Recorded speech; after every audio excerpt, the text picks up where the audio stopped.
namanya Khalid bin Walid, seorang sahabat Nabi.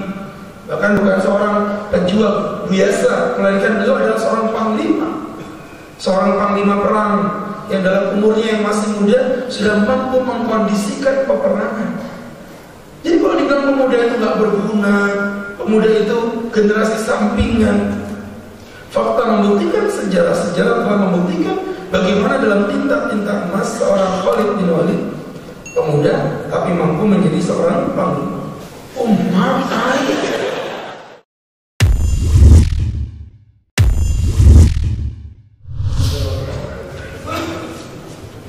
Assalamualaikum warahmatullahi wabarakatuh.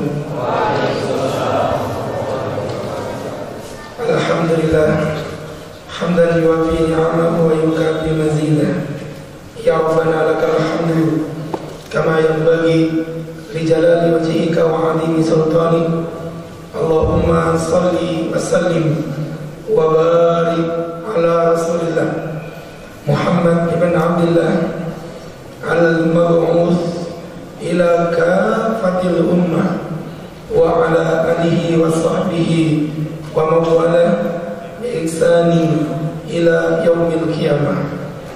Hadirin hadirat jamaah kaum muslimin wal muslimat, sahabat-sahabat Ngapel Mania yang mencintai Allah dan insyaallah dicintai dan disayangi Allah Subhanahu wa ta'ala.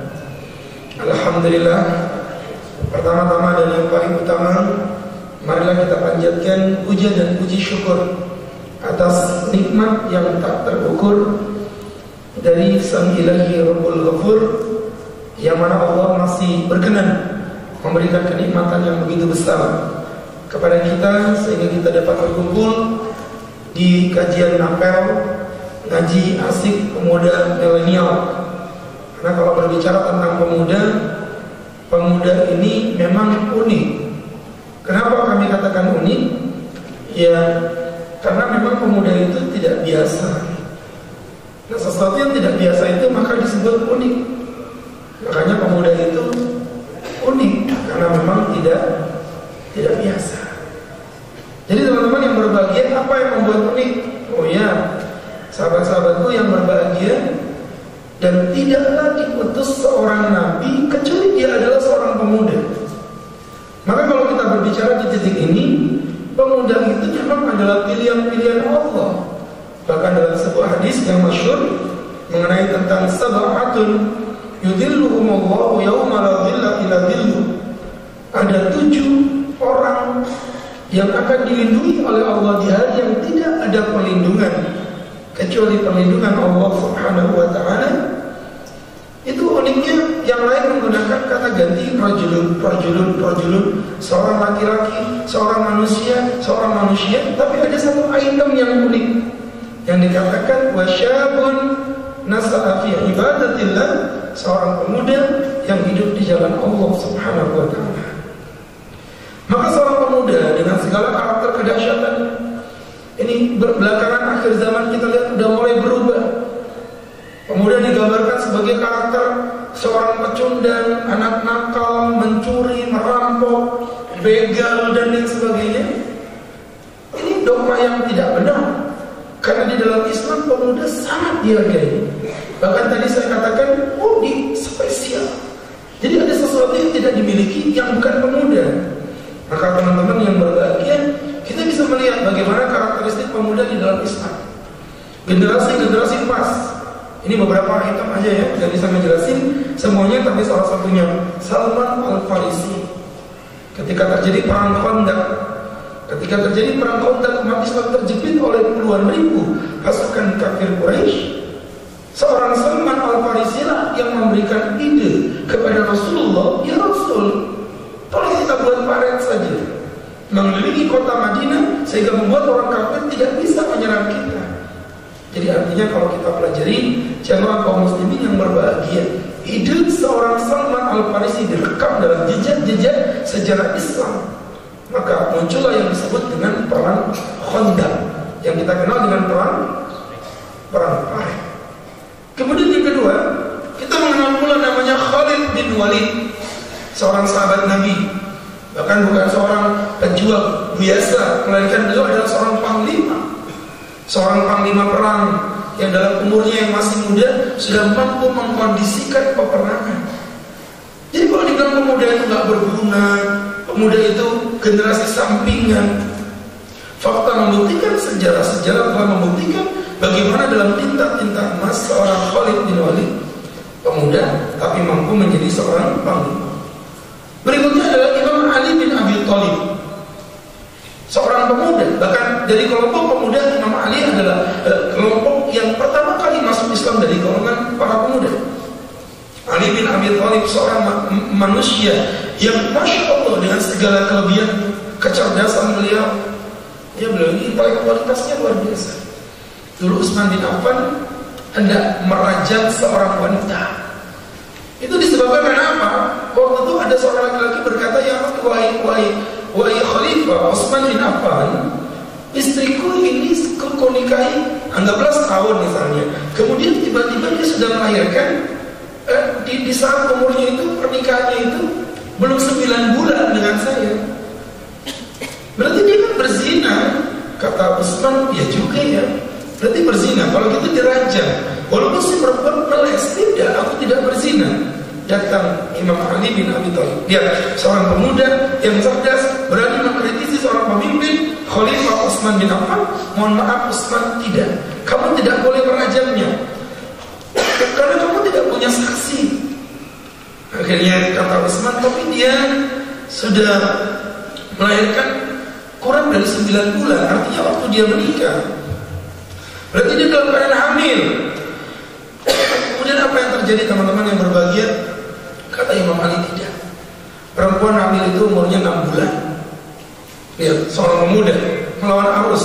Normalnya melahirkan itu hamil 9 bulan. Tetapi Masya Allah teman-teman, Imam Ali mengatakan 6 bulan. Dapat dari mana? Beliau menggabungkan 2 ayat. Yang pertama, Allah Subhanahu wa taala berfirman, wa hamluhu wa fiswaluhu 30 syahr. Melahirkannya dan hamilnya itu 30 bulan. Oke, 30 bulan. 30 bulan itu berapa lama? Ya 30 bulan, ya. Daripada kita mikir, ya kan? Intinya 30 bulan. Kemudian di dalam ayat yang lain teman-teman, unik, ayat yang lain tidak berkaitan dengan ayat yang tadi, bahkan dengan tempat yang berbeda. Allah berfirman, wal walidatu yurdi'na auladahunna haulaini kamilain. Dan seorang wanita itu menyusui anaknya selama 2 tahun. 2 tahun itu berapa bulan? 24 bulan. Berarti menyusui dengan hamil 30 bulan. Sedangkan menyusuinya dikatakan dalam ayat lain adalah 24 bulan. Berarti hamilnya berapa bulan? Ini bisa matematika nggak sih kalian? Generasi pemuda kok kayak begini sih kalian?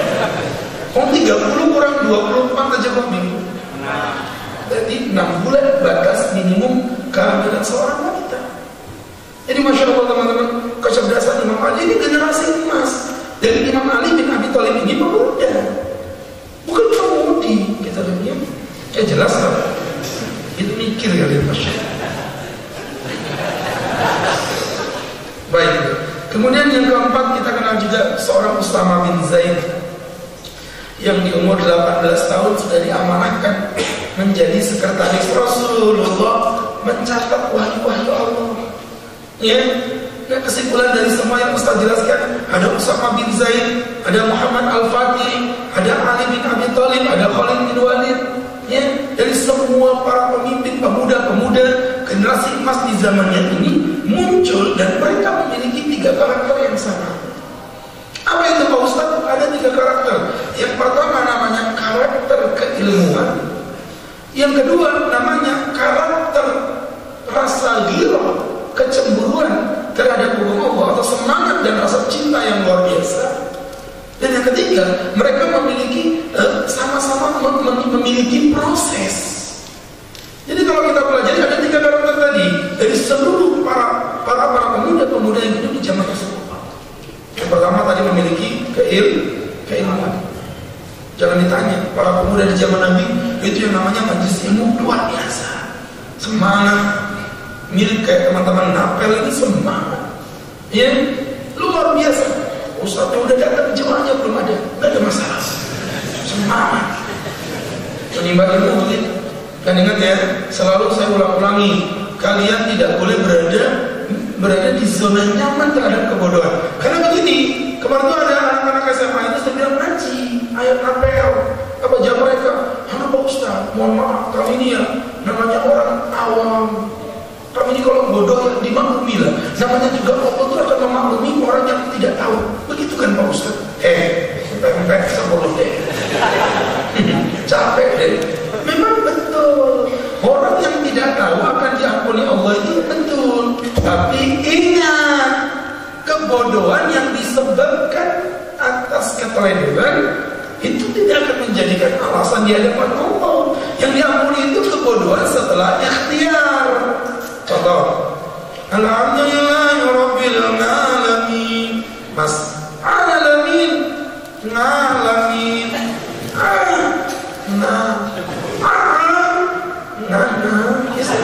berarti desainnya dari sana udah begitu. Jadi hati-hati ya. Aku bakal tanya, kau bodoh? Kau tinggal di mana? Tinggal di mana? Di Papua begini? Di Timor Leste? Tinggalmu di balik papan. Madinatul Iman. Ku bela, ku bangun, ku jaga. Ruang madu Persiba. Degradasi Liga 2. Kalah sama mitra Kukar. Jadi teman-teman yang berbagi. Ini jadi pelajaran buat kita.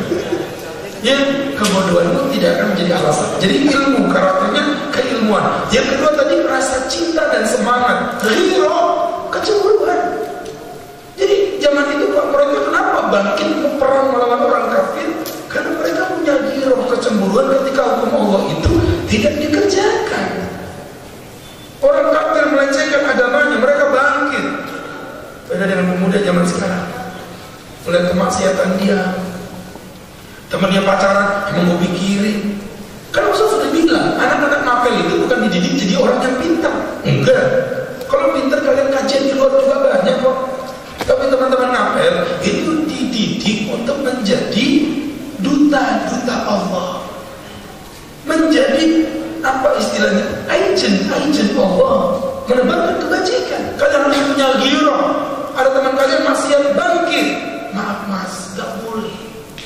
Temennya nggak pakai hijab, bangun, nggak boleh. Temennya berghibah, datengin, mbak, mohon maaf ya, ini ghibah mbak, ini dosa. Tapi dia tuh begini begitu mbak. Kamu tahu, tapi itu nggak boleh diomongin, itu dosa. Ya kamu nggak pernah merasa aku tuh digituin langsung mbak. Emang sih kadang-kadang dibeli juga. Itu ember namanya. Paham ya? Jadi yang kedua ghirah. Jadi anak muda yang tidak punya ghirah, tidak punya rasa cemburu, tidak punya rasa emosi ketika hukum Allah dilanggar, tidak bakal jadi generasi emas. Yang ketiga tadi apa? Berproses. Artinya semua para pejuang-pejuang yang Ustaz sebutin tadi itu, Khalid bin Walid, Ali bin Abi Thalib, Muhammad Al-Fatih dan lain sebagainya, ini mereka orang-orang yang terjun langsung, bukan omdo. Pemuda tak boleh omdo-omdoan. NATO, no action, talk only. Kalian ngerti gak sih bahasa Inggris begini? Jadi teman-teman yang berbahagia, ya harus belajar bahasa Inggris. Legal or dislegal of the yellow. Itu kan gak ngerti kan? Legal, legal itu yang menjadi legal. Yang jadi ustaz siapa? Mulut siapa? Kan saya dong. Legal or dislegal of the yellow. Terserah saya. Idonca. Apa idonca? Okay. I'm not father, man. Apa? I'm not father. Ayam apa ayam? Saya. No? Tidak. Father? Papa. Saya tidak papa. I'm not father. Kalian ini kasihan banget sih pemuda kalau bahasa Inggris. Ya? I'm not father, man. Itu orang Inggris aja nggak paham, Mbak. Saking tingginya tuh titelnya. Jadi teman-teman yang berbagi. Nah, yang ketiga kaitan ini, apa kaitan dengan tema kita? Kaitan dengan tema kita adalah setelah kita belajar siapa generasi emas dan kita belajar karakter generasi emas, sekarang giliran saya kasih tahu bahwa 3 karakter tadi tidak masjid Allah. Hanya di masjid Allah kita menemukan 3 tadi. Yang pertama ilmu. Ini bukti yang kita di masjid mendapatkan ilmu. Ya. Di sini juga kita bagaimana tercetak menjadi orang yang punya ghirah, punya kecemburuan terhadap hukum Allah.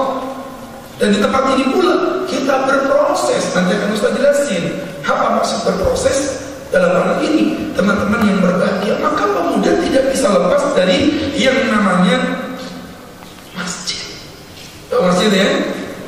Jadi teman-teman yang berbahagia, yang dimuliakan Allah, kenapa sih Pak Ustaz pemuda itu harus dekat dengan masjid?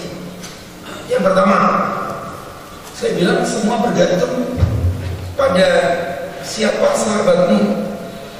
Pemuda yang cinta masjid otomatis akan berteman dengan pemuda masjid. Berbeda dengan pemuda yang bergumul di dunia luar, mereka akan bergumul dengan orang-orang yang tidak mengerti agama Allah. Maka seorang pemuda untuk bisa selamat, Anda harus berteman dengan orang baik. Dan tidak ada orang yang lebih baik dibandingkan orang yang mencintai masjid. Wa rajulun wa qalbuhu mu'allaqun bil masajid, kata Allah, kata Nabi, adalah seorang pemuda yang hatinya selalu terngiang-ngiang dengan masjid. Bahkan Nabi gak bilang orang yang suka ke masjid, enggak. Tapi kata Nabi, rajulun wa qalbuhu, hatinya mu'allaqun, bergantung-gantung. Makan dengan masjid, di rumah duduk dengan masjid. Loh, kalau orang hatinya udah gantung ke masjid, Mas, Ustaz punya cerita ini kejadian nyata. Jadi teman-teman, sebuah kejadian yang luar biasa, nyata ya. Jadi bukan cuma cerita doang. Jadi ceritanya begini. Ini kejadian nyata ya. Ini kejadian nyata, Mbak. Serius, ini Ustaz alami sendiri gitu. Jadi waktu itu Ustaz dalam sebuah kejadian nyata gitu. Itu ngisi kajian di salah satu komplek yang ada seorang jemaah itu selalu istiqomah. Jadi gak pernah gak kajian dan duduknya gak pernah berubah. Selalu duduk di bagian pojok sebelah kiri. Habis itu beberapa pertemuan gak hadir. Akhirnya Ustaz telepon sama teman-teman, itu kemana sih Bapak Fulan itu? Kok lama gak kelihatan? Apa jawab dia, Pak Ustaz? Beliau lagi di ruang ICU. Kenapa kalian gak bilang? Kami mau ngomong sama Ustaz, kami takut. Sebenarnya Bapak itu juga ingin didatangi Ustaz. Oke, berangkat kita ke RSPB. Datang kita ke RSPB, di ruang ICU ketemu istrinya. Ya Allah Pak Ustaz, Allahu Akbar. Kenapa Bu? Baru aja Bapak bilang, Bu, Bapak ingin ketemu sama Pak Ustaz. Tapi saya bilang, Pak, Ustaz itu sibuk, Bapak jangan ganggu kegiatan beliau. Pak Ustaz datang kemari. Ya Allah, makasih. Pak, bangun Pak, ini ada Pak Ustaz, matanya melek, tangan saya dipegang.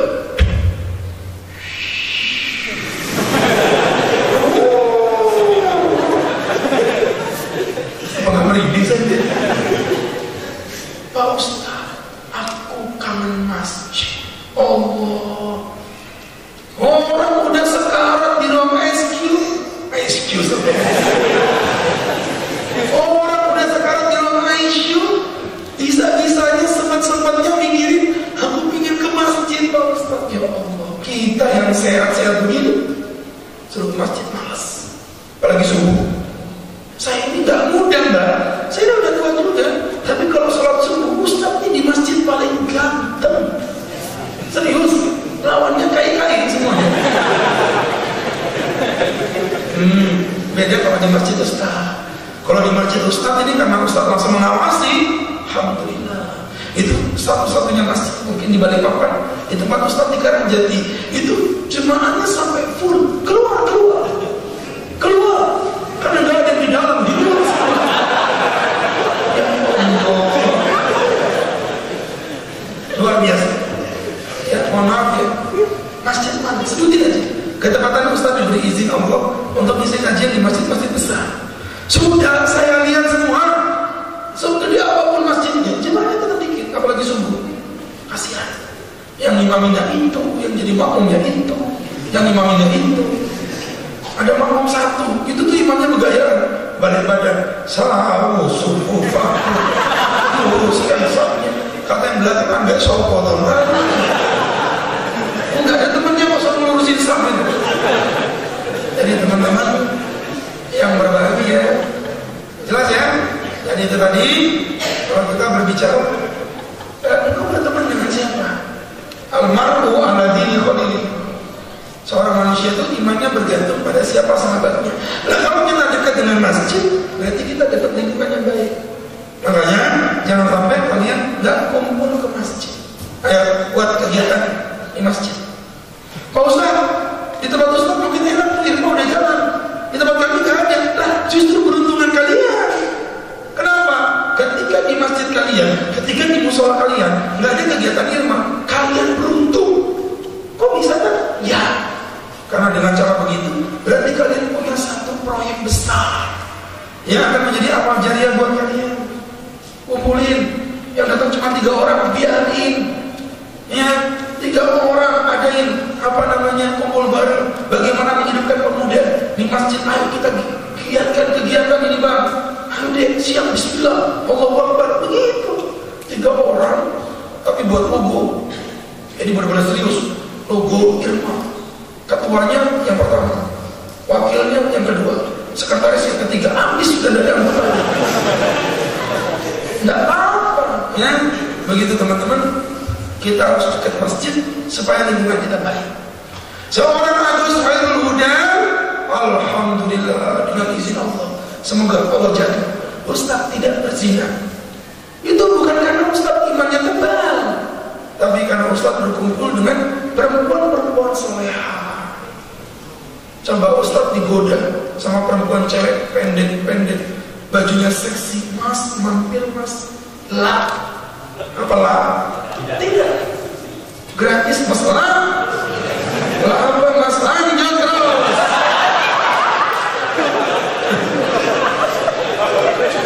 Digoda rontok juga. Kelihatannya aja Ustaz ini bajunya begini, kayak baju Ustaz. Iman tipisnya udah. Alhamdulillah, udah pernah berzina, kan ada yang berani goda saya. Ayo berangkat sini goda, tak dalilin kau. Jadi teman-teman yang berbahagia, dengan siapa engkau berteman? Itulah jiwa. Almar'u ala dini khalili. Dan masjid kita terbentuk dengan karakter orang baik ketemu orang baik. At-thayyibuna lit-thayyibi, at-thayyibat lit-thayyibi, at-thayyibatu.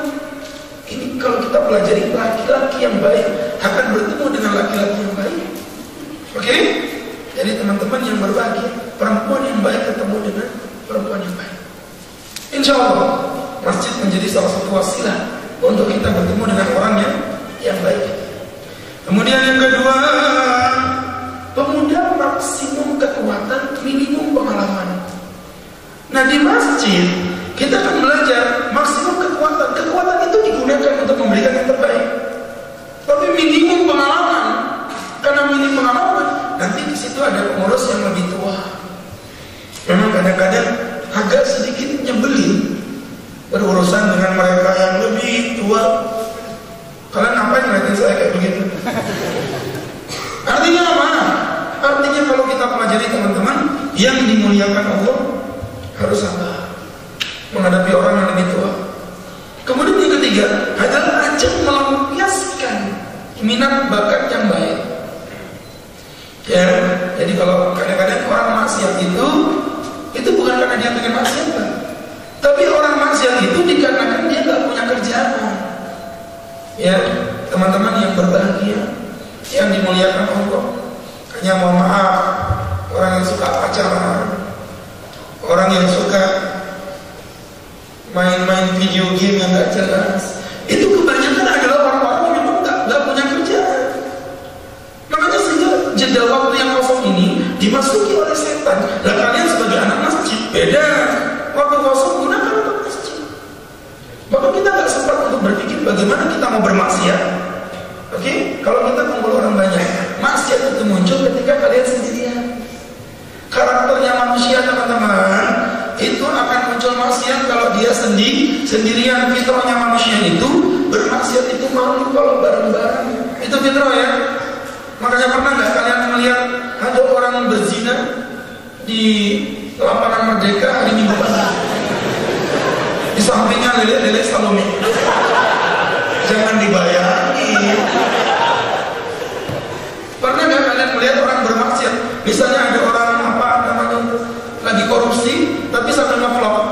guys. Apalagi korupsi nih. Jangan lupa ya, doain aku.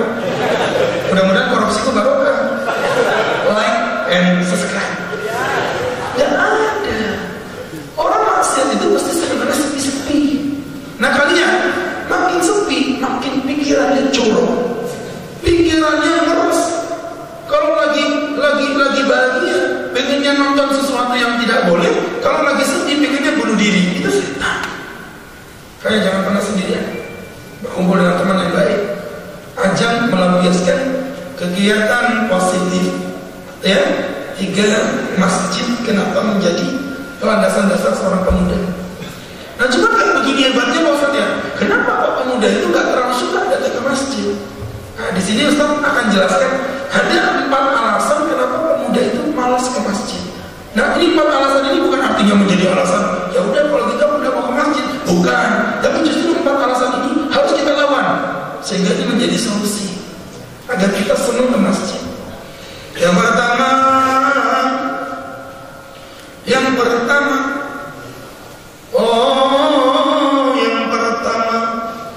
ini kalian mikir saya nyanyi, lagi nyari apa yang pertama? Lupa juga Ustaz. Jadi teman-teman yang berbahagia, yang pertama itu adalah minimnya kegiatan-kegiatan yang menimbulkan rasa manfaat bagi remaja.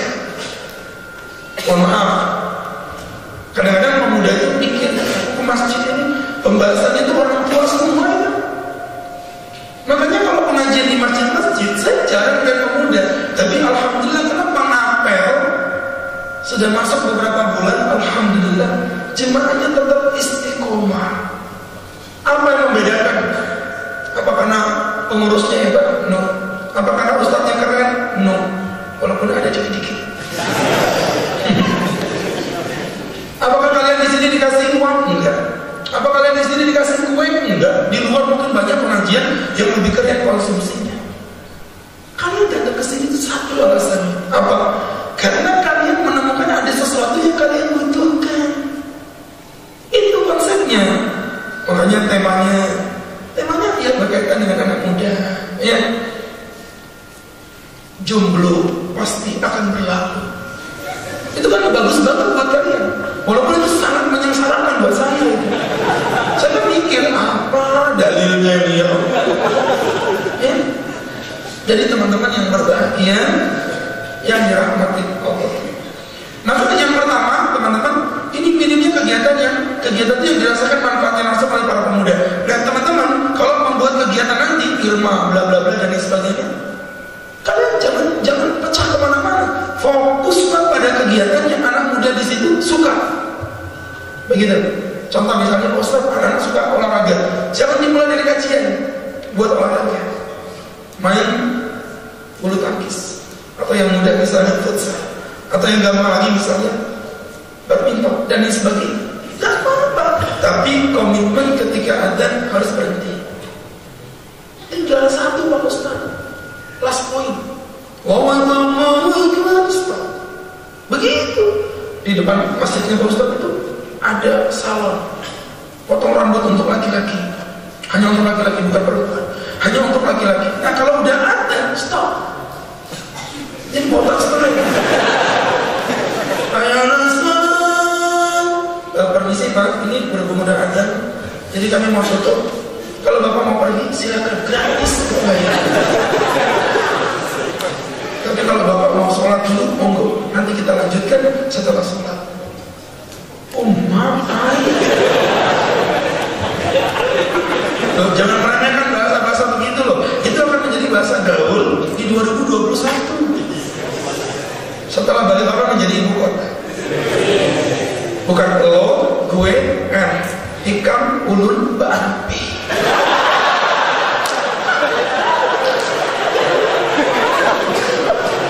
Superman udah gak laku. Buncur kan? Merambut Ikam. Jadi teman-teman yang berbahagia, jelas ya. Jadi teman-teman yang dirahmati Allah, buat kegiatan yang benar-benar mereka merasa loh ini berarti memang ini aku banget gitu loh. Jadi aku banget. kajian tentang konsep pernikahan, kejombloan, buat konsep tentang kepemudaan. Yang dirasakan itu apa sih sebagai pemuda itu? Gimana sih sehingga bisa berkeluh kesah? Ya, itu yang membuat kenapa ngampir. Alhamdulillah dengan izin Allah berikan kekuatan teman-teman. Ini kajian gak pakai dana. Ini bukan kajian partai, bukan kajian politik yang berhamburan uang, yang datang dijemput pakai mobil, pulang diantar. Kalian ini datang tak dijemput, pulang tak diantar. Udah kayak jelangkung kalian ini. Tapi kenapa konsistensi itu tetap ada? Alhamdulillah wa syukurillah, Allah yang memberikan hati kita semua. Mohon maaf teman-teman, hari ini saya off. Ini hari libur. Saya mau santai di rumah. Semua saya off kan, kecuali ngapel. Karena ini kajian harus kita konsistenkan. Saya bilang sama panitia, gerakan ngapel istiqomah akan membawa barokah.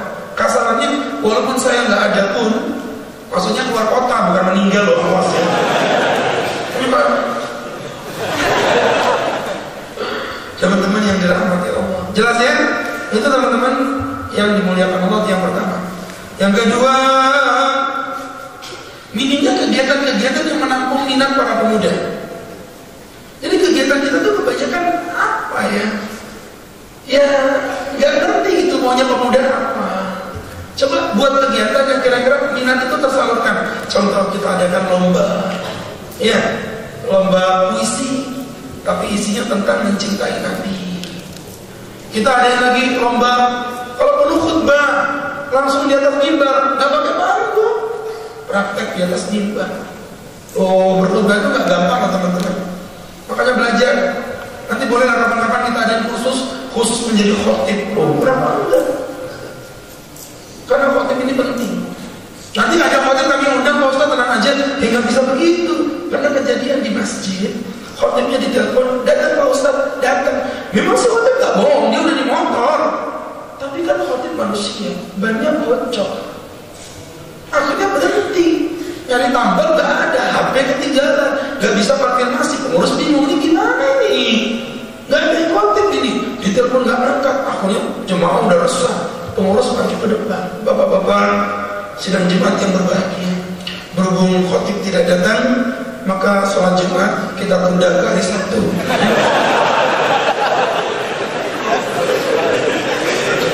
Gak boleh.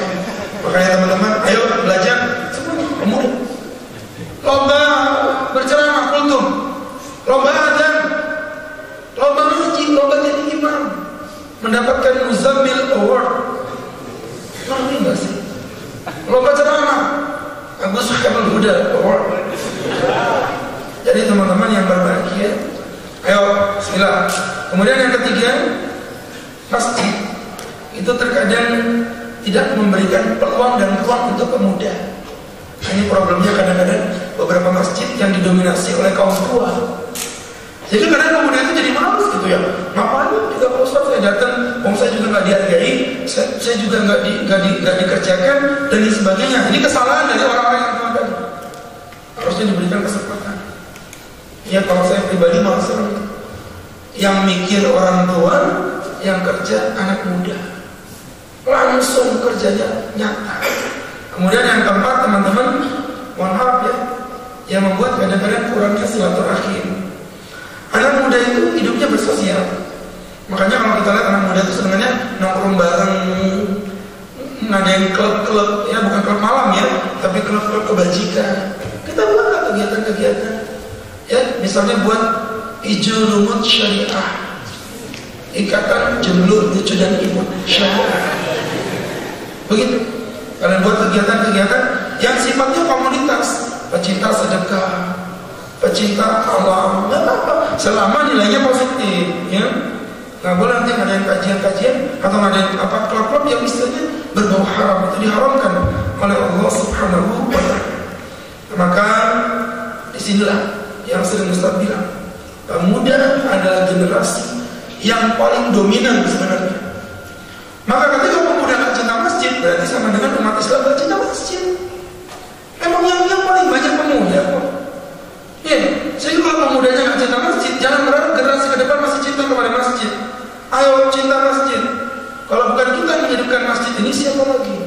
Maka dari situlah nanti akan muncul pemikiran-pemikiran yang brilian, pemikiran-pemikiran cerdas yang muncul dari benak kalian, dan dari situlah insya Allah akan menjadi suatu pemikiran-pemikiran yang bermanfaat untuk siapapun. Kadang yang tidak pernah kita pikirkan itu akan muncul ketika kita sudah bareng-bareng kumpul bersama-sama. Begitu ya teman-teman ya, cintai masjid. Makanya saya juga sering mengkritisi masjid ditulis dilarang tidur di masjid. Salah. Yang benar itu adalah dilarang tidur di bagian ini, tapi Anda boleh tidur di bagian itu. Kenapa ada melarang orang tidur di masjid? Sedangkan di zaman Nabi ada ahlus suffah yang tidur bahkan menetap di dalam masjid. Kalau Anda mengatur jangan tidur di sini karena ini ambal, ya kan ambalnya bagus, ini dulu warnanya hijau semua, jadi kuning-kuning belang-belang, ada banyak orang tidur di sini. Kalau itu maksud Anda, buatkan satu ruangan khusus di sebelah situ yang orang bisa santai. Jadi masjid ini rumah kedua. Gak benar itu, Pak Ustaz gak boleh makan di masjid. Siapa yang bilang? Diceritakan bahwa Nabi pernah makan roti dan makan daging di dalam masjid. Gak apa-apa, diatur tempatnya. Jadi makan minum di dalam masjid boleh. Ini contohnya kan? Minum sudah dipraktikkan. Tinggal makan yang belum pernah.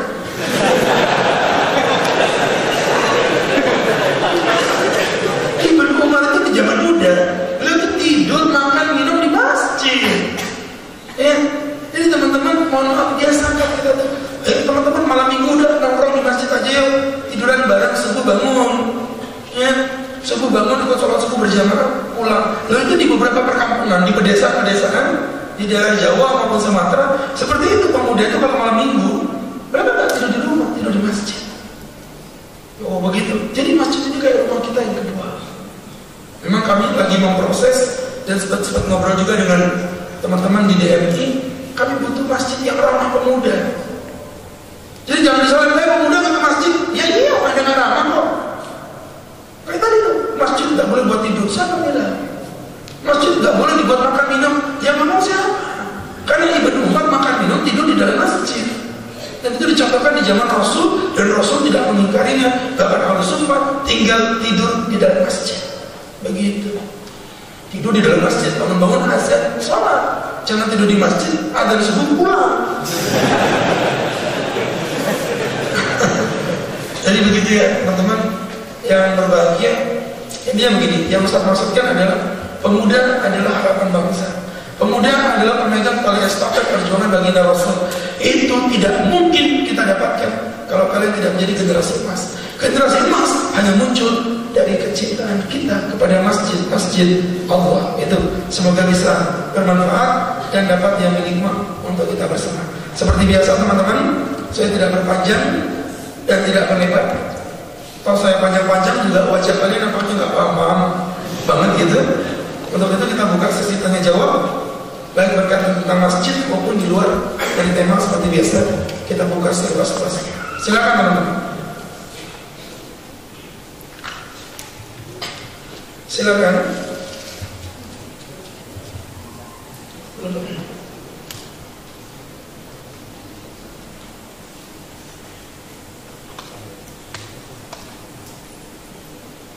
Ya, silakan.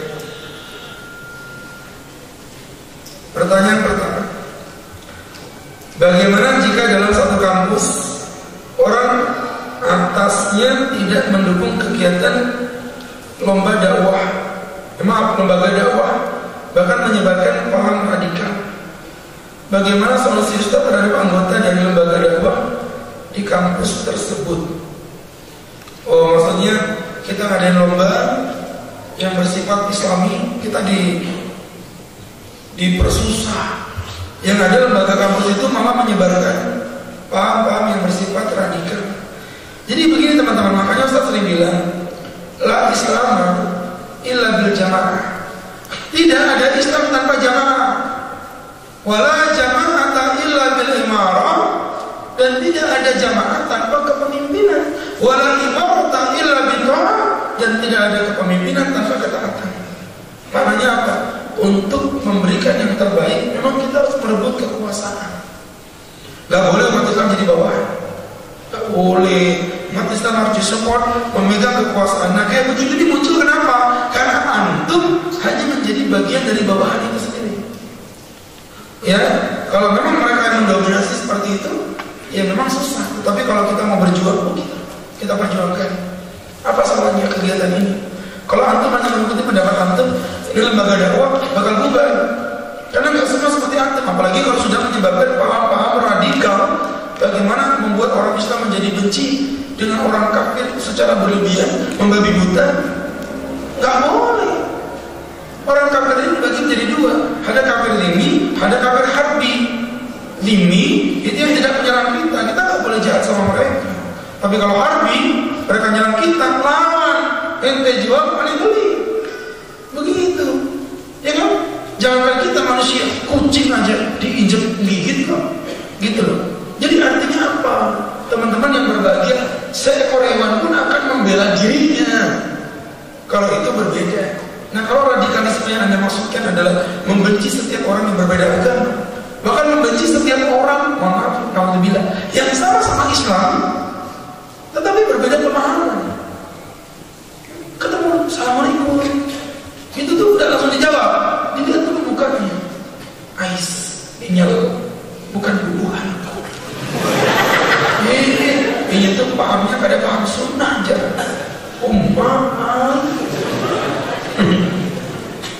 Gitu ya. Oh bahkan ini liberal. Apalagi liberal lebih parah ini pemahaman liberal. Jadi lembaga dakwahnya malah menyebarkan kegiatan-kegiatan paham-paham liberal. Lebih ngeri. Kalian tahu liberal ya? Pemahaman yang hanya menggunakan analogi logika tanpa menggunakan dogma dalil. Banyak dari kampus. Hati-hati kalian.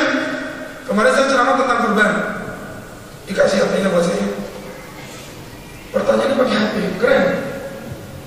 Awas baterainya habis. Jadi teman-teman yang berbahagia, paham liberal itu gini, dia menggunakan analogi logika dan membuat dogma-dogma dalil.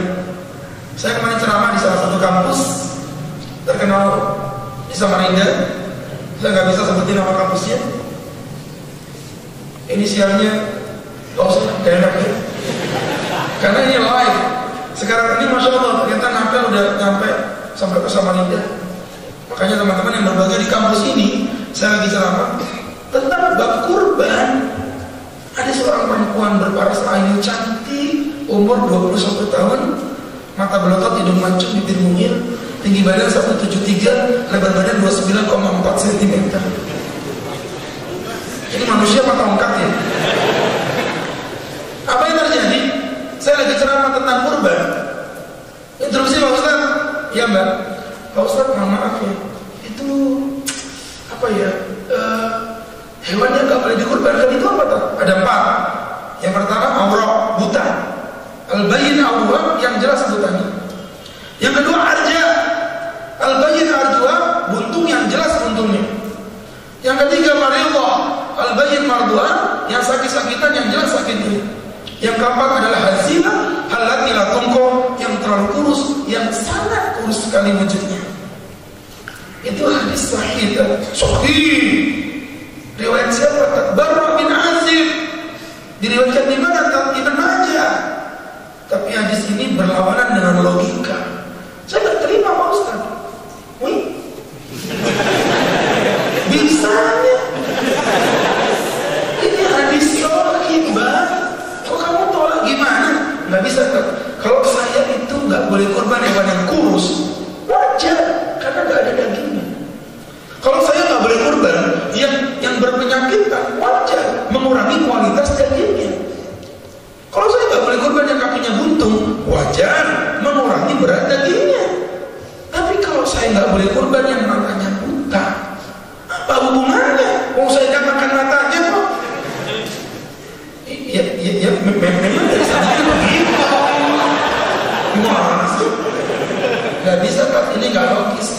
Terus ngomong apa? Logika kan Pak Ustaz. Oh, nantang. Baik. Kalau kau nantang, saya akan jawab. Kamu tahu nggak kenapa kita disuruh kurban?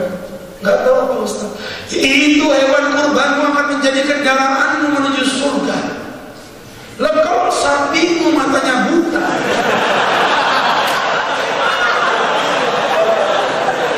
Bagus kamu diantar ke surga. Nah kalau nyasar nyungsep ke neraka. Kalau ini logis Pak Ustaz. Logis gondol lu situ. Kasih dalil sahih ditolak. Ustaz ngawur percaya dia. Mana ada sapi nyasar ke neraka saudara. Ya jadi begitu ya. Mohon maaf teman-teman. Ini nggak tahu siapa yang tanya. Kalau memang lembaga dakwah kampus Anda sudah disusupi paham liberal, kumpulkan massa. Untuk apa? Melakukan satu perubahan sistem. Ya, kalian harus punya kekuatan untuk bisa melakukan kebajikan. Seorang Nabi Muhammad dakwahnya lebih meluas daripada Nabi Isa. Karena Nabi Isa terdolimi, Nabi Muhammad di atas, sehingga Islam lebih cepat berkembang di saat itu dibandingkan ajaran Nabi Isa. Sehingga berangkat dari situlah teman-teman yang berbahagia, ini harus dilawan, nggak boleh, karena udah masuk dalam paham liberal. Kemudian berikutnya, bagaimana cara menanamkan akidah kepada sahabat yang ingin berhijrah, tapi ada rasa takut untuk berubah jadi lebih baik, takut dari teman, orang tua mengkritiki perubahan. Orang berhijrah itu teman-teman, namanya orang berubah itu pasti ada rasa sakit. Jadi kalau Anda mau berhijrah, jangan takut untuk merasa tersakiti, karena memang dari awal Anda niat hijrah, Anda sudah memahamkan diri bahwa ini akan sakit. Paham ya? Jadi ketika kita udah berhijrah, kemudian ada yang menyakiti kita, senyum aja. Dibilang, kok berubah? Loh, bukannya setiap kehidupan itu harus ada perubahan? Dan bukankah perubahan itu bagian dari keabadian itu sendiri? Sehingga berangkat dari situ, kalau orang hijrah yang difokuskan cuma dua. Siapa itu Pak Ustaz? Dirinya sendiri dan Allah. Orang lain mau ngomong apa terserah. Emang gitu kadang-kadang lebih berat orang hijrah teman-teman. Tuh babanya pakai hijab dari kecil udah biasa. Tapi orang nggak pernah pakai hijab, tahu-tahu pakai hijab, cie, mulai kapan mau kalah? Kadang-kadang mulutnya ember gitu ya. Ada preman taubat, sholat ke masjid, itu tuh pengurus masjid udah keluar dari penjara, itu tolong ya pengurus jagain sandalnya masing-masing ya. Nggak boleh kayak gitu. Itu teman-teman yang berbahagia. Jadi kami pertegas kembali, kalau orang hijrah memang harus siap berkorban. Pengorbanan apa yang antum berikan? Mengalahkan pengorbanan daripada sahabat Muhajirin yang di saat itu mereka berhijrah dari Mekah menuju Madinah. Perjuangan mati-matian. Mereka tinggalkan hartanya, mereka tinggalkan nyawanya. Nyawanya mati dong. Mereka tinggalkan anak istrinya, mereka tinggalkan keluarganya, rumahnya. Tuh, hijrah zaman now beda. Kalau dulu kan istilahnya apa ya? Hijrah itu benar-benar gak ada yang dibawa. Kalau sekarang mah rumah jual jadi duit, apalagi mobil dijual jadi duit masukin rekening, sampai ke negeri seberang, tinggal cari duit, beli rumah lagi, selesai. Zaman dulu enggak, rumah nggak bisa dibawa, kendaraan nggak bisa dibawa. Jadi mereka hijrah itu benar-benar 100% untuk Allah. Nah kalau kita hijrah sakit dikit manja, disakitin manja, aku nggak mau Pak Ustaz, dikit dong sakit hati. Lu gimana? Untuk jadi orang yang hebat, Anda harus siap disakiti. Teman-teman, mohon maaf, besi mentah sama besi yang udah jadi meja, harganya berbeda. Kenapa? Besi mentah tidak mengalami resiko apa-apa. Ya dia besi, dijual harganya kiloan. Beda dengan besi yang udah jadi meja, harganya jauh lebih mahal. Kenapa? Karena dia ditempa, dia dipukul, dia dibakar. Sehingga dengan dibakar itu gak ditempa, dihajar. Dari situlah besi itu berubah menjadi lebih mahal dari yang asli. Begitu kalau mau hijrah harus siap menerima itu semua. Jadi kalau dibilang bagaimana saya menanamkan akidah Pak Ustaz? Tanamkan. Bagaimana seorang Ibrahim diuji? Kamu diuji segitu mas, gak ada apa-apanya mas. Ibrahim dibakar hidup-hidup, nurut. Dipotong kemaluannya, nurut. Loh, dipotong kemaluan di zaman belum ada medis. Kalian kita nomor berapa? Ini kayaknya gak ada kita nih. Jangan-jangan belum pada sunat ya. Kita nomor berapa? 10, 11, Ibrahim berkhitan wa huwa ibnu 80 sana. Beliau berumur 80 tahun. Bayangkan Bapak. Bayangkan Mas. Ya. Do you know about that Ellen? Yes, very alam kelas. Ibrahim dikhitan. Ya Allah. Di zaman belum ada alat, belum ada antibiotik, belum ada anti rasa sakit. Pisaunya pun belum terbuat dari besi, masih terbuat dari batu yang diruncingkan batu. Karena kok ngilu-ngilu gitu sih? Kan gak punya. Yang berbahagia. Itu ya. Jadi tanamkan akidah seperti akidah Ibrahim. Kalau Nabi saja diuji dengan kebenarannya, antum bisa diuji gak mau gimana? Itu begitu. Bagaimana sikap kita kepada suami, adik, ipar?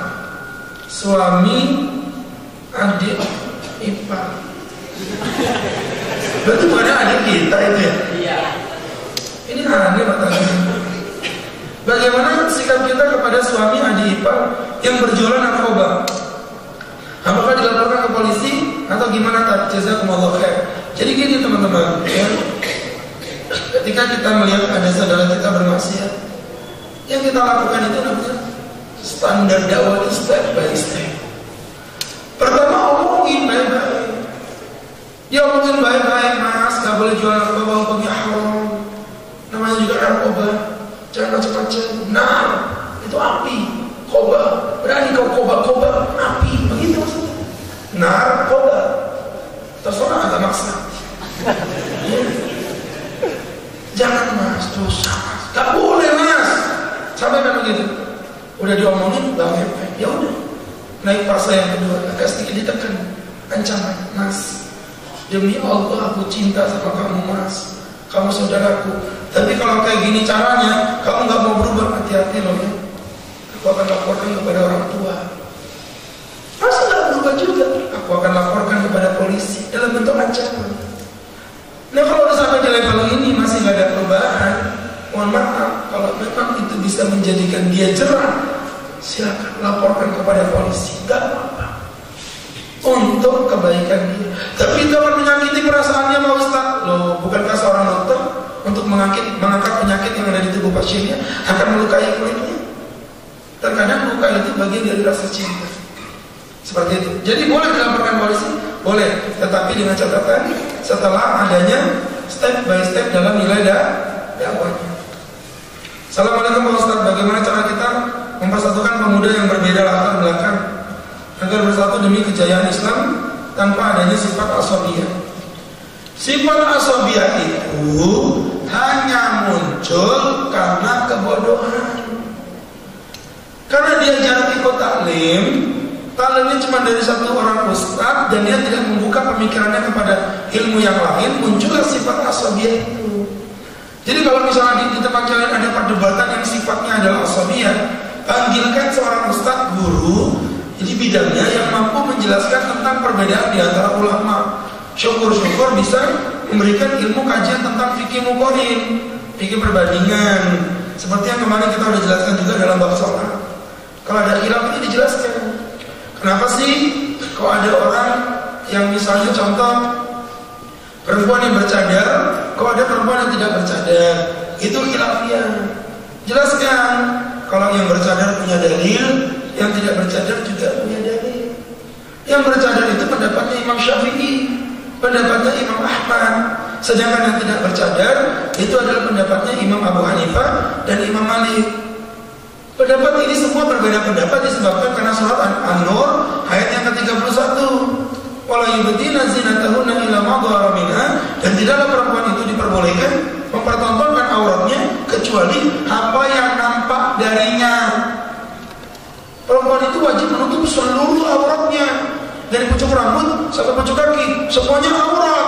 Problemnya Allah bilang illa. Apa illa? Kecuali. Berarti yang diperkecualikan yang boleh dilihat. Apa yang dikatakan Allah? Illa ma dhahara minha, apa yang nampak darinya. Masalahnya yang nampak ini apa? Imam Syafi'i, Imam Ahmad memahami yang nampak darinya itu yang nampak tidak sengaja. seperti yang dipahami oleh Imam Ibn Abbas.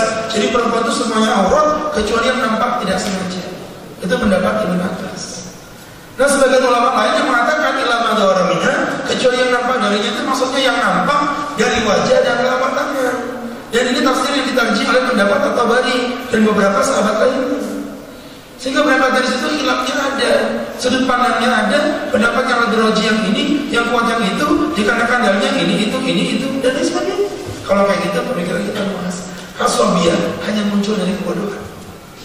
Yes, hanya muncul dari kebodohan. Kenapa orang itu gampang menyalahkan orang? Karena dia sebenarnya tidak mengetahui kebenaran. Cirinya orang bodoh itu mudah membodoh-bodohkan orang yang belum tentu bodoh. Hanya karena dia bodoh. Terhadap dalil apa dari orang yang dia bodoh-bodohkan tadi itu bodoh. Kenapa? Jadi mereka tidak memahami dasarnya, sehingga khilaf itu terjadi. Artinya dianggap ini benar, ini sesat, ini benar, tidak boleh. Jadi kalau seperti itu gimana tak? Buat kajian yang sifatnya umum dulu. Ya, misalnya membahas tentang akhlak. Kalau akhlak itu nggak ada perbedaan. Buat kajian tentang akhlak, buat kajian tentang kepemudaan, buat kajian tentang pergerakan dakwah Islam, harakah Islam. Di situ kita bersatu. Setelah itu baru kita ngebahas tentang fikih, yang menjelaskan fikihnya harus menjelaskan tentang mengukurin perbedaan. Pendapat ini, dalilnya begini, dalilnya begitu. Kalau kita punya konsep begitu, insya Allah akan saling menghargai. Itu yang dikatakan Imam Syafi'i. Madhabi sahih, kata Imam Syafi'i. Madhabku benar. Wa yahtamilul khata', tapi kemungkinan salah. Wa madhabu ghairi khata', dan pendapat selain aku salah. Wa yahtamilus sahih, tapi kemungkinan benar. Itu yang dipahami Imam Syafi'i. Makanya dulu Imam Syafi'i pernah datang ke masjid. Di samping masjid itu ada kuburannya Imam Abu Hanifah. Imam Abu Hanifah ini tidak berkunut. Mereka nggak berkunut. Akhirnya Imam Syafi'i sholat jadi imam, nggak pakai kunut subuh-subuh. Makmumnya bilang, Imam, kan sampean yang menganjurkan kami untuk berkunut. Kok sampai nggak berkunut? Apa jawab dia? Ihtiraman Islam bil maqam. Untuk menghargai orang yang ada di dalam makam itu. Siapa itu? Imam Abu Janda ya, Abu Janda. Kita ini kok diem aja. Imam Abu begitu. Oke, saya pikir jelas ya. Kalau lihat kanan dikit, Masya Allah. Lihat kiri dikit, Astagfirullah. Ini ngomong apa sih? Lihat dari depan, wah. Dari belakang, bah. Saya ingin hijrah secara full Pak Ustaz. Namun ya karena faktor lingkungan sering terhambat dan saya masih nurut orang tua. Maaf panjang kali, sangat panjang sangat Ustaz. Oh ada depan. Bagian ini bertanya silakan ambil kertasnya. Ini apalah?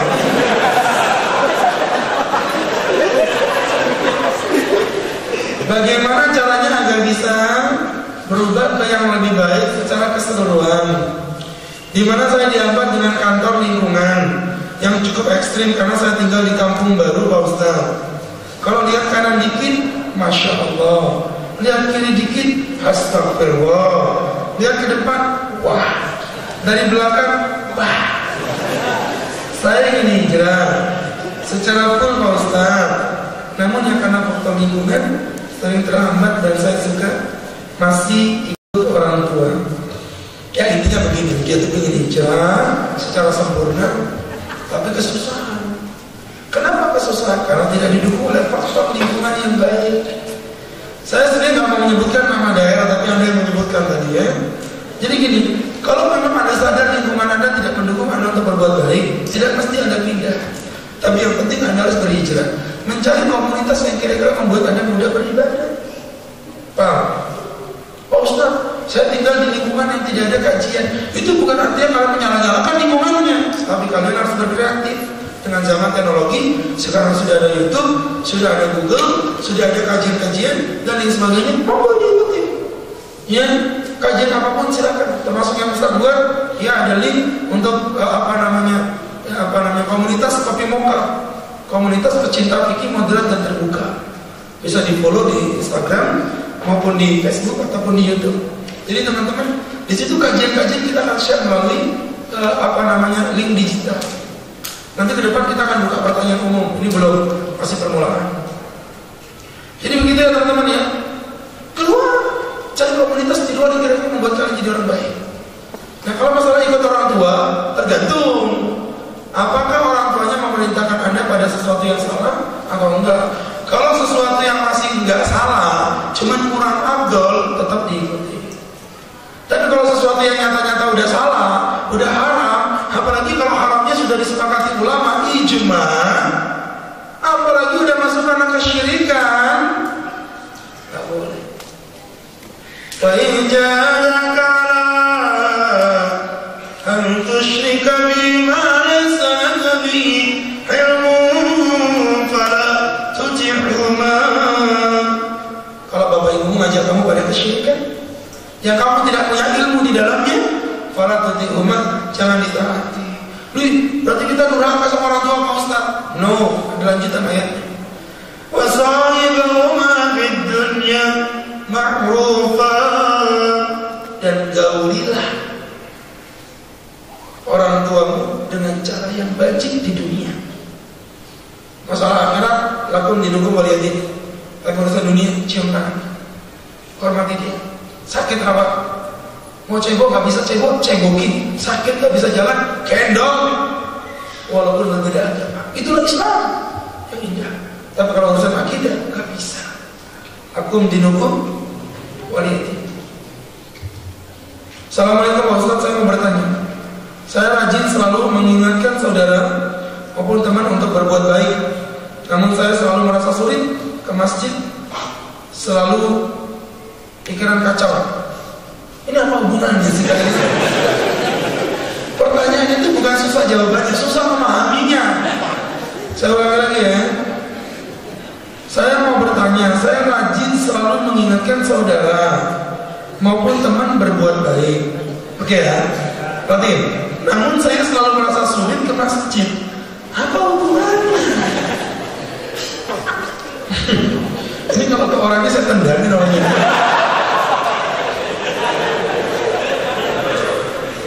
Gimana saya harus menjawabnya? Baik, saya akan jawabin aja. Pertama, Anda mengingatkan saudara Anda selalu berbuat baik, itu keren. Tapi mengingatkan kebaikan itu harus dimulai dari diri sendiri. Ya, nggak boleh. Artinya orang senangannya mengingatkan orang, tapi dia nggak mau ngikutin apa yang dia omongin sendiri. Kabura maqtan indallahi an taqulu ma la taf'alun. Sebesar-besarnya murka Allah ditimpakan kepada orang yang suka ngomong tapi nggak mengerjakan omongannya sendiri. Ada adiknya, ada deh, ngaji. Abang kok nggak ngaji bang, malah main HP. Hei, berani kau sama abang? Abang dijelek-jelek begini, lulusan pesantren. Pesantren mana bang? Pesantren kilat. 2 hari, saya sakit, saya bolos, cocok. Ya, jadi teman-teman yang berbahagia, mungkin yang dia tanyakan itu ya, mungkin hanya dia dan Allah yang tahu. Kesimpulannya, intinya dia ingin berbuat baik kepada orang dengan berdakwah, tapi dia sendiri masih susah untuk beribadah. Ya, Pak Ustaz, apa saya jadi orang sempurna dulu baru berdakwah? Wah, kalau orang berdakwah itu sempurna, seorang Agus Khairul Huda pun tidak layak untuk berdakwah. Ya, tidak layak untuk berdakwah. Seperti itu. Jadi berdakwahlah, dan dakwah itu kadang-kadang menjadi malu untuk berbuat maksiat. Paham ya? Bismillah. Ustaz mau tanya, gimana pendekatannya ke pihak orang tua sebagai pengurus masjid ketika tidak ingin adanya irma? Oh, kalau tadi saya mengkritisi, itu tuh orang tua tuh nggak memberikan kesempatan anak muda. Ini pertamanya ekstrim. Yang nggak memberi kesempatan malah bapaknya sendiri. Tapi menyalahkan pihak anak muda ketika ada kegiatan di masjid, tidak ada kontribusi anak muda. Jadi gini teman-teman, apapun yang terjadi, gaya komunikasi kepada orang tua itu adalah kita harus menghormati. Dan orang tua, apapun yang terjadi, komunikasi baik kepada anak muda harus menyayangi. Itulah yang dimaksudkan Nabi, laisa minna man lam yarham saghirana, bukan bagian dari umatku yang tidak cinta dan sayang kepada yang kecil, walam yahtarim kabirona, dan tidak menghargai orang yang lebih tua. Ini kata kuncinya. Kepada yang lebih tua hargai, kepada yang lebih kecil sayangi. Paham ya? Kalau kita udah ketemu kata kuncinya, maka sekarang kita mau ngomong sama orang tua. Caranya gimana? Hargai pendapat mereka. Walaupun bisa jadi tanda kutip itu kolot. Tahu kolot ya? Biasa celananya pakai ibu-ibu yang agak longgar itu. Kolor sembarangan aja. Kolot. Masya Allah.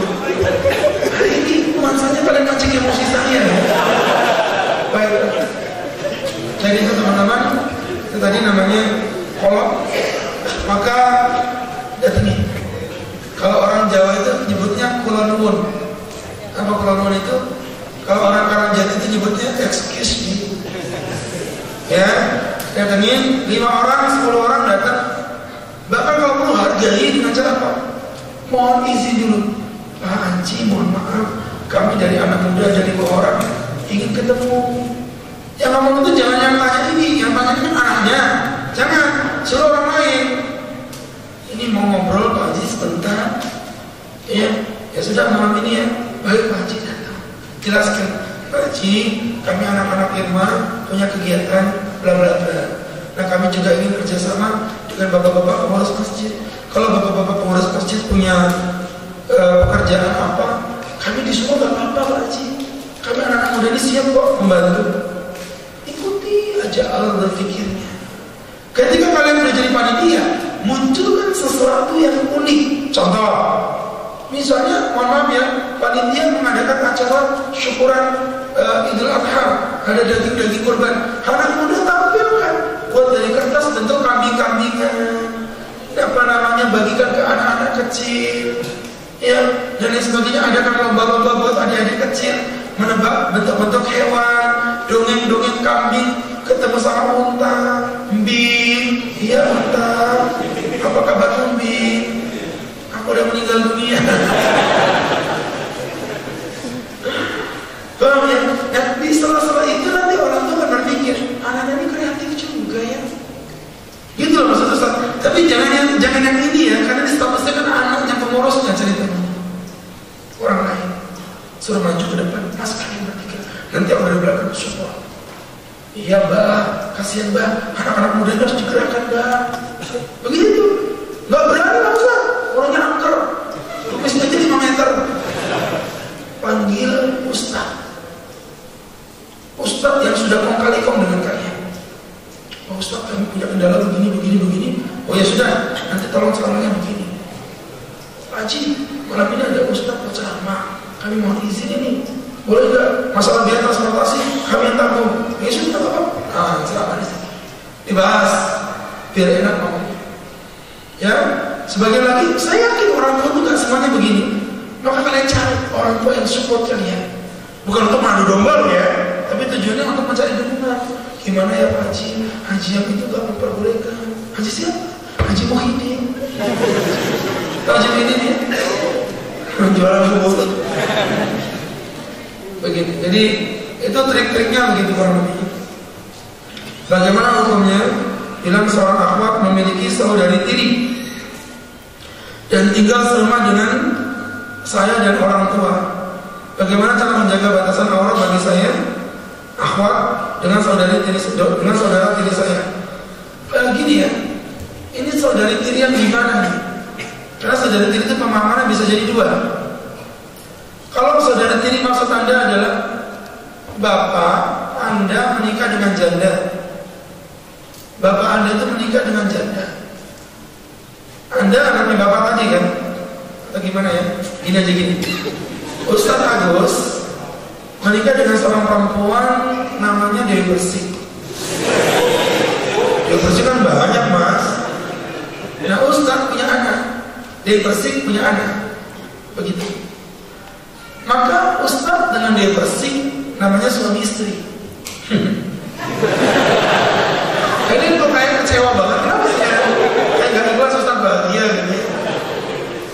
Ustaz nikah dengan Dewi Persik. Dewi Persik punya anak, sebut saja namanya Teh Kotak. Oh, kembali ke Ustaz dengan Ustaz Teh Kotak, Dewi Persik anaknya susu beruang. Nah, susu beruang dengan Ustaz namanya bapak tiri. Berarti Ustaz dengan susu beruang ini mahram. Dengan catatan Ustaz sudah menggauli Dewi Persik, itu syarat. Dan itu nggak perlu ditanya, pasti. Istri mas, gimana? Itu pasti. Maka si susu beruang ketika Ustaz sudah menggauli Dewi Persik, syaratnya memang harus digauli. Maka susu beruang menjadi anak tiri saya, mahram. Teh Kotak akan menjadi anak tirinya Dewi Persik, mahram. Tetapi ini dengan ini, kadang-kadang ada orang menyebut namanya saudari tiri. Kalau ini bukan, ini mereka bukan mahram. Itu dulu kita jelaskan. Nanti masalah sikapnya belakangan. Tapi ini dulu bukan mahram kalau ini. Jelas ya? Atau ada gambaran saudari tiri yang kedua. Contohnya gini, Ustaz menikah dan memiliki anak namanya Teh Kotak. Ustaz menikah dengan Dewi Persik, belum punya anak. Dewi Persik ini perawan. Akhirnya Ustaz pun melakukan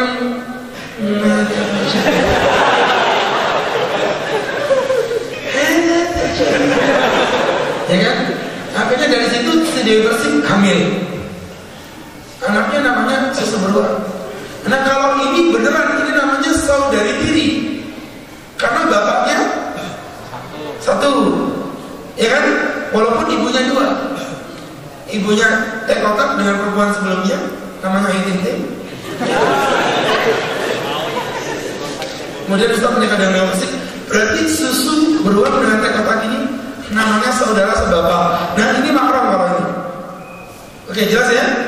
Nah itu saya bedakan dulu. Sekarang baru kita masuk ke efek hukum. Kalau dia mahram, berarti nggak boleh nikah. Lawan katanya, berarti boleh buka aurat. Paham ya? Kalau mahram, jadi gambaran kayak tadi yang Ustaz bawa anak, Dewi Persik berhubungan dengan Ustaz baru punya anak, ini mahram namanya saudara sebapak. Kalau ini semahram, berarti boleh buka jilbab, boleh. Auratnya cuma dari pusat sampai lutut.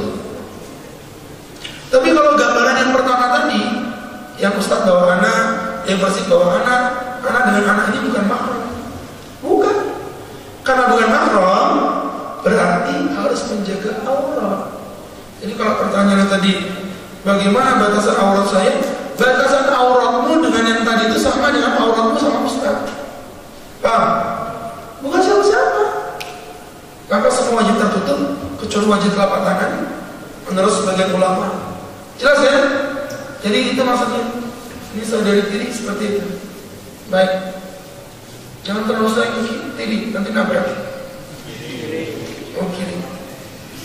Itu ada loh, boneka kesukaan anak saya itu belok kiri. Gak usah bentak ya bos. Gitu Ustaz. Kalian nonton 10 kali udah gak sopan sama saya. Ustaz, bagaimana menurut Pian? Keluar juga bahasa gaul. Bagaimana Pang menurut Pian tentang metode pembinaan secara mentoring kelompok kajian se-efisienkah? Maksudnya apakah efisien begitu? Jadi gini teman-teman, dengerin ya. Kajian itu apapun bentuknya, selama itu bentuknya cuma teknis, nggak ada larangan, ngomong aja. Ya, kemarin kan sempat ada yang mengharamkan halaqoh, katanya nggak boleh ikut halaqoh, ikut liko itu katanya haram. Di zaman Nabi tidak ada dan lain sebagainya. Saya pastikan itu tidak benar. Mau bentuknya halaqoh kah, mau bentuknya liko kah, mau bentuknya pengajian kah, mau bentuknya di kampus kah, mau bentuknya di kelas kah, monggo, selama materinya tidak bertentangan dengan syariat Allah.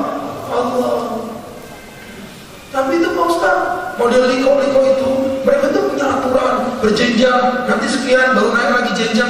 Lalu itu kan kayak di kelas sama aja. Kalian kalau sekolah kan gitu. Kelas 1 pelajarannya ini, kelas 2 pelajarannya ini. Nggak ada masalah, selama tidak menimbulkan efek ta'assub. Yang nggak boleh itu ta'assub. Buat halaqoh, nanti dia punya keyakinan selain halaqohnya, berarti dia bukan orang Ahlus Sunnah, bukan liqo yang seperti itu. Liqo yang membuat antum merasa diri antum benar, liqo yang memastikan orang lain pasti salah, itu nggak boleh diikuti. Yang benar seperti itu namanya mendoktrin kita untuk merasa paling benar sendiri. Waliyadzubillah. Perbedaannya bisa jadi benar, bisa jadi salah. Tapi kalau antum ngejudge orang pasti salah, itu udah pasti salah. Paham? Wallahu a'lam bishawab. Ya, mudah-mudahan ini bisa menjadi pelajaran untuk kita bersama. Teman-teman tetap selalu semangat. Oke. Ikhwan. Oke, ini akhwat. Baik. Jangan didekatin karena bukan akhwat. Jadi teman-teman,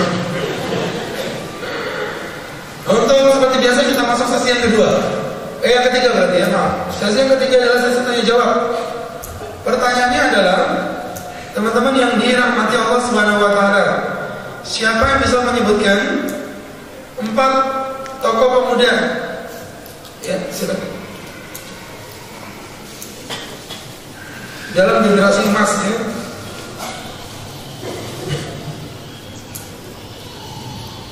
Assalamualaikum warahmatullahi wabarakatuh. Assalamualaikum warahmatullahi wabarakatuh. Beberapa pemuda-pemuda yang ada dalam umat Islam dalam generasi emas. Yang pertama adalah Salman Al-Farisi, yang kedua Khalid bin Walid, yang ketiga Ali bin Abi Thalib, yang kelima Usama bin Zaid, dan yang terakhir Abdullah bin Umar. Baik, boleh. Sekarang pertanyaan berikutnya adalah untuk akhwat. Akhwat mendapatkan, waduh, ini ada kaligrafi, jilbab, kaligrafi dan jilbab. Dari seluruh sahabat-sahabat generasi emas tadi, mereka berbeda-beda karakter, tapi punya kesamaan 3 karakter. Apa itu? Ditunjuk panitia.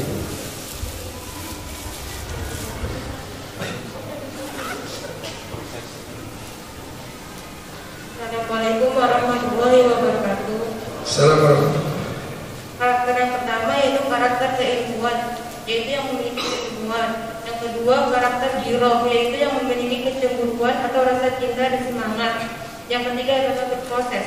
Ya, betul. Kembali ke ikhwan. Pertanyaan berikutnya adalah, sebutkan ya, apa ya? Sebutkan 4 alasan kenapa pemuda tidak mau ke masjid. Mari kita tunjuk. Assalamualaikum warahmatullahi wabarakatuh. Salam. 4 alasan pemuda tidak ingin ke masjid. Di antaranya yang pertama, minimnya kegiatan yang menimbulkan manfaat bagi pemuda. Kemudian kedua, minimnya kegiatan yang menampung minat pemuda. Kemudian yang ketiga, masjid tidak memberikan peluang bagi pemuda. Yang terakhir, kurangnya jalinan silaturahmi. Yang terakhir adalah akhwat yang mendapatkan jam zikir kandungan kunci emas 24 karat. 24 karat, luar biasa. Karat yang biasa buat ngikut. Baik teman-teman yang berbahagia, pertanyaan yang terakhir untuk para akhwat adalah sebutkan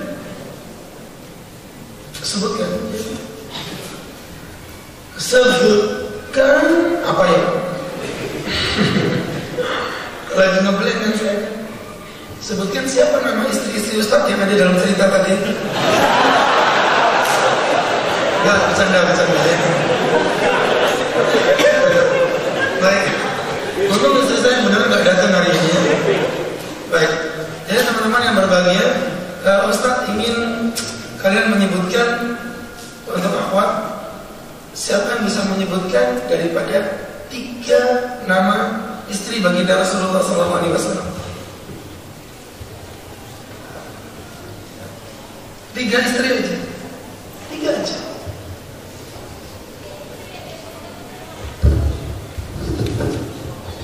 Panitia ditunjuk ya, saya nggak ikut-ikut.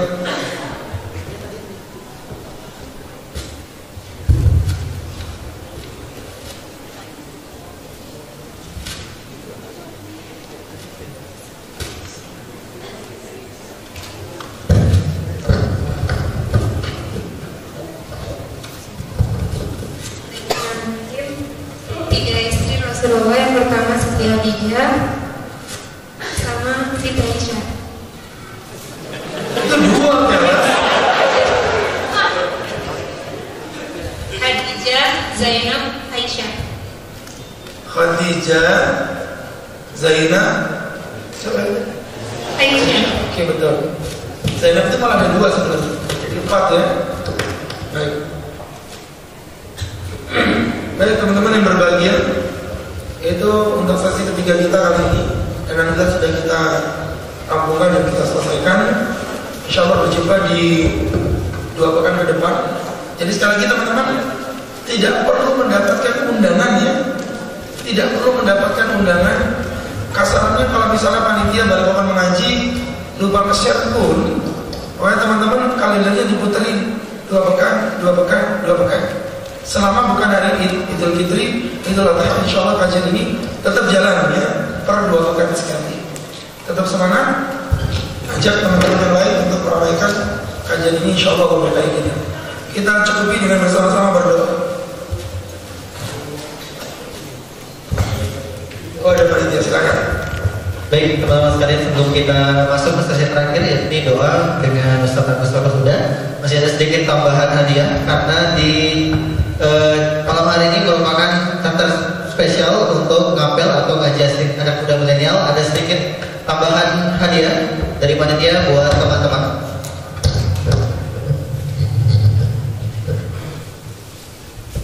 Pertama, buat teman-teman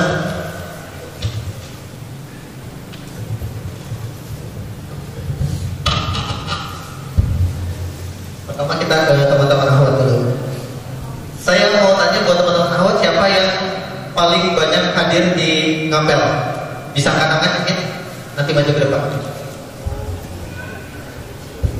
Yang paling banyak dan yang paling cepat.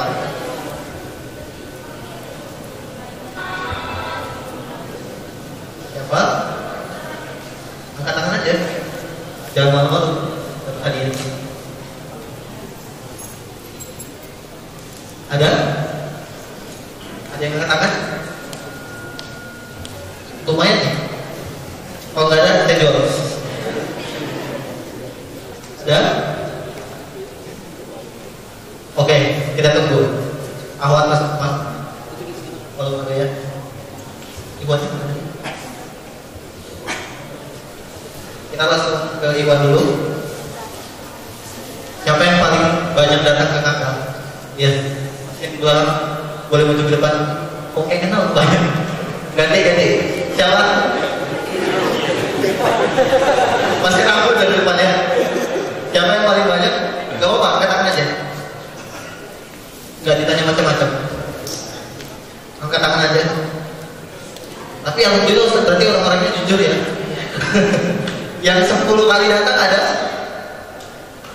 9. Nah, Mas, silakan maju ke depan.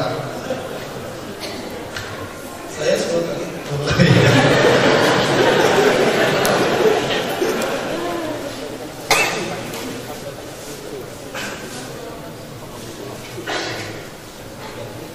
Dengan Mas siapa? Jatuh. Siapa? Ahmad. Sudah berapa kali datang ke kamar? 9 kali ya. Sedikit aja pertanyaannya kali ya. Gak susah. Sebutkan sedikit judul ngapel yang ditahu sama Mas. Oke, jomblo pasti berlalu. Apa ya? Jomblo pasti berlalu. 3 2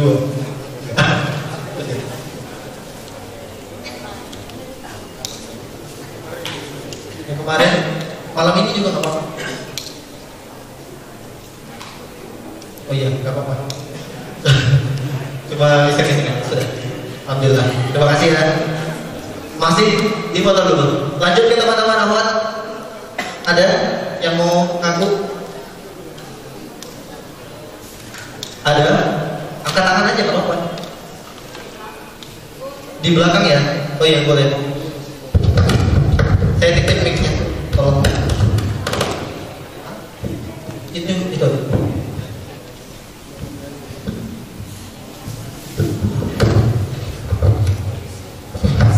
Nanti kita juga cek di absennya. Kalau di absen ternyata nggak masuk 9 kali, kita tarik kembali hadiahnya.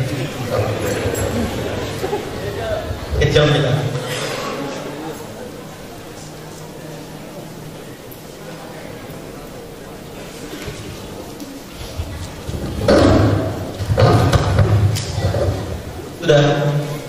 Sudah dijawab. Assalamualaikum warahmatullahi wabarakatuh. Waalaikumsalam. Saya ikut ngapel udah sampai chapter 10, nggak pernah absen. Wih, luar biasa. Bisa sebutkan judulnya? My Hijrah, My Adventure. Ya, 1. Jomblo pasti berlalu. 2. Terus sama sholat bersama Nabi. Oh iya, sudah. 3. Baik, saya. Langsung saya kasih hadiahnya ya. Saya titip ke depan.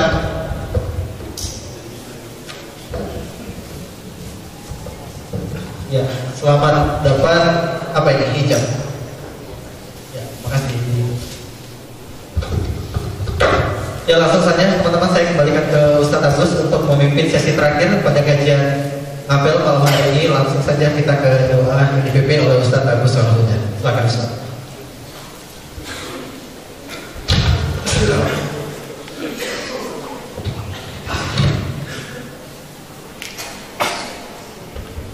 Bismillahirrahmanirrahim.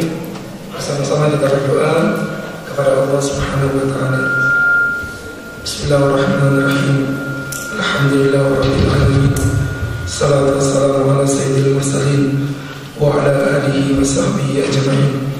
Allahumma ighfir dhunubana wastur uyubana wa nawwir qulubana wa waj'alna min nuril iman. La tada' lana dhanban illa ghafarta wala aiban illa satarta wala hajatan illa adaita wala hamman illa farasta. Rabbana, ampuni dosa-dosa kami ya Allah, dosa kedua orang tua kami, dosa orang-orang yang mencintai dan yang amat kami cintai. Rabbana, jika di masa lalu kami jarang dekat dengan masjid, Rabb, ampuni dosa-dosa kami. Begitu banyak kemaksiatan yang kami lakukan. Kami lebih suka nongkrong di tempat tongkrongan dibandingkan duduk di rumahmu yang maha mulia. Kami ingin bertobat ya Rabb. Kami ingin kembali kepadamu. Maka terimalah taubat kami ini, taubat dari seluruh kemaksiatan yang pernah kami lakukan di masa lalu kami.